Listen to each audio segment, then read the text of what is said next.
Hello, this is a presentation on how to effectively communicate when you're dealing with an upset customer. And there are a few points we'll be going over. Step 1, which is to remove them from the situation. Step 2, which is to find out why they're upset. Step 3, which is to identify if you can help them. And step 4, which is to calmly explain to them if you can't. So the first thing to do when dealing with an upset customer is to break them off from the rest of your clientele.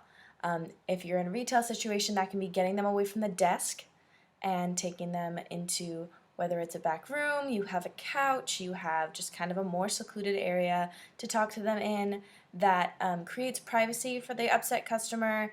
It also takes the spectacle out of it. It makes your other customers feel more comfortable, and then oftentimes that will almost immediately de-escalate the situation. Now, the first thing to do when you're trying to communicate with an upset customer is remove them from the rest of your clientele.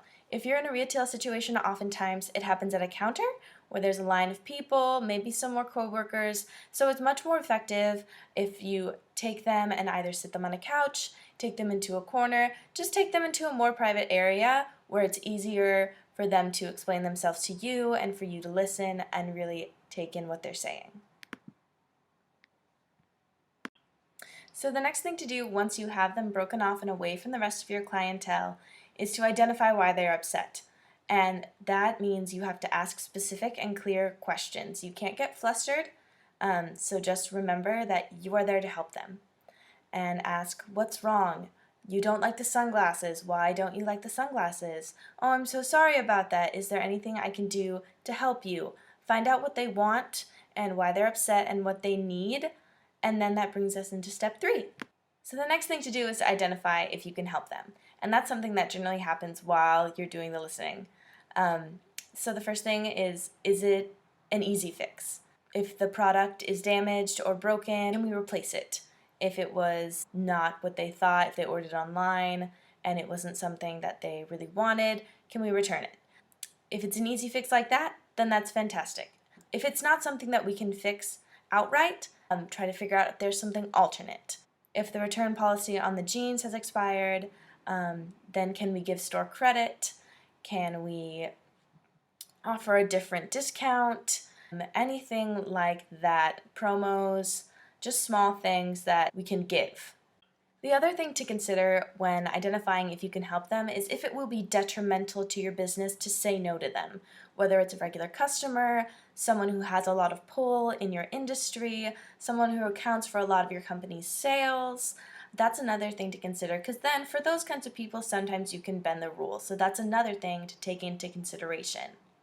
The last step is both the most difficult and has the most margin for error in communication.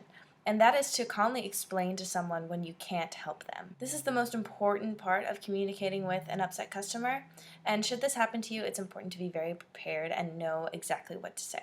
I always say, be confident, be calm, and be kind. When you have to say no to someone, it's usually a very clear, finite answer.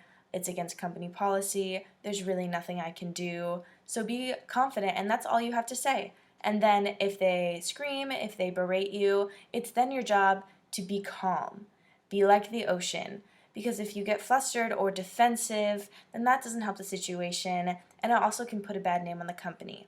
And be kind. Be very gentle when you say, I'm sorry, I can't help you, particularly if they seem very upset or disappointed. You don't want to add to that in any way. So be confident, be calm, and be kind. And that's our presentation. To go over the points we've covered, step 1 is remove them into a secluded area where you can more effectively communicate with them. Step 2 is to listen and ask specific and clear questions to understand what's wrong.